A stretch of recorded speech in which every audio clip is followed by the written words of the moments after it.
पंचायत उच्च विद्यालय कोदोमेरीर तृतीयतम वार्षिक उत्सव पालित। पाठ पढ़िले छुआ संस्कारित हेबे।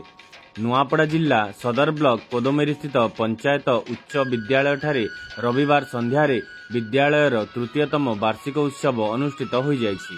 विद्यालयर परिचालना कमिटी सभापति घासीराम माझी अध्यक्षतार अनुष्ठित एही स्वतंत्र उत्सव में मुख्य अतिथि भावे नुआपड़ा जिलापाल मधुसूदन दास, मुख्य वक्ता भावे कलाहांडी अतिरिक्त जिला शिक्षा अधिकारी हेमसागर महानंद, सम्मानित अतिथि भावे करुणानिधि चंद्रकार, वरिष्ठ शिक्षक हेमसागर राउत, स्थानीय सरपंच ममता पुंजी, समिति सभ्या बासमती सबर, पूर्वतन जिला परिषद सभ्या गोदावरी साहू, समाजसेवी कृष्णा आचारी प्रमुख मंचासीन थिले।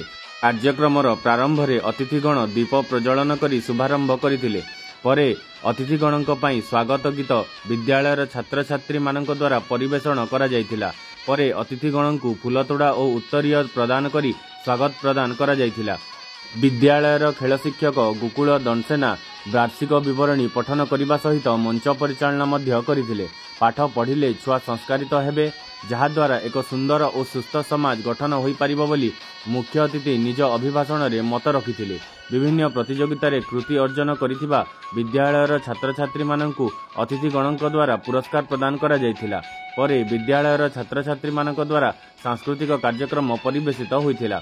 विद्यालयर शिक्षक हिमांशु शेखर, मनोज दास, अवसर प्राप्त शिक्षक रेखराम दंडसेना, मदन मोहन पट्टनायक, परिचालना कमिटी सदस्य गणेश दंडसेना, लिखन सुना, पीताम्बर सतनामी, असित पुंजी, मनु राउत तथा समस्त शिक्षक वृंद, समस्त छात्र छात्री और अभिभावकगण एवं ग्रामवासी एही उत्सव में सामिल होइथिले। शेषरे पंचशाखा शिक्षा सेतु सभापति हुमेलाल साहू धन्यवाद अर्पण करथिले।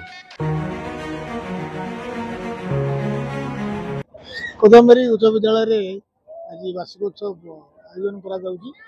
ए अवसर रे ए विद्यालय को आसी मो निजको गौरवान्वित मन करुची, कारण ए अंचल जो माँ माने भौणी माने एवं भाई माने सब अछंती से बहुत सुधार से जो मानसिकता अच्छी पिला केमती भल पढ़े, भल पढ़ी आगू को जीवे, भल मनीष हे, संस्कार मनीष ही बाहर से संस्कारित ही बाहर एक कथा मुझे अनुभव करी। क्षेत्र परिदर्शक भी आसे से अनुभव करी जो मैंने कम करती श्रमिक भाई मैंने सहित मिसिक आज बहुत मत खुशी लगे जे ये मनोरम संध्यार निजक ये निजक नियोजित कर लोक मान ग्रहण एवं छोट वार्ताटे भी देली। कौन लोक कौन गाँव रु कौन ग्राम पंचायत रु कौन घर बाहर को प्रवासी श्रमिक हिसाब से जीवे ना। ये सरकार पर्याप्त योजना अच्छी, से योजना को उपयोग कर गाँव में बंची पारे, रोजी रोटी कमे पारे और स्वप्न देखिपारे। आमर मु कोदोमेरी गाँव पिला हिसाब रे यही कोदोमेरी गाँव माटीर संतान हिसाब रे मोर लक्ष्य थिला जे कोदोमेरी हाईस्कूल को मु नुआपड़ा दरबार रे समग्र ओडिशा रे दरकार पड़ले जातीय स्तर रे तार ना नहीं नाम रोशन करिवार मोर गोटे स्वप्न थिला।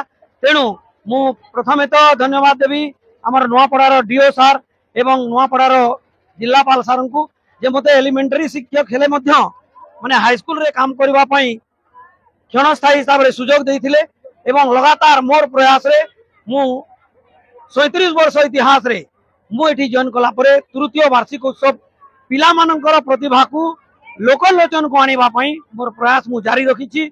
आ निश्चित मु आगामी दिन रे एही प्रयास जारी रखिबी। आउ एही स्कूल रो उत्तरोत्तर अधिक माने उन्नति अभिभावक मानकर संतुष्टि एडा को माने मंत्र हिसाब रे ग्रहण करी एही विद्यालय पई जदि मोर माने अधिकारी माने मते सुजोग दियंती ताले मु ताकू जारी रखिबी। मु प्रधान साहब पंचायत हाईस्कूल कोदोमेरी आम तृतीय वर्ष इटा वार्षिक पालन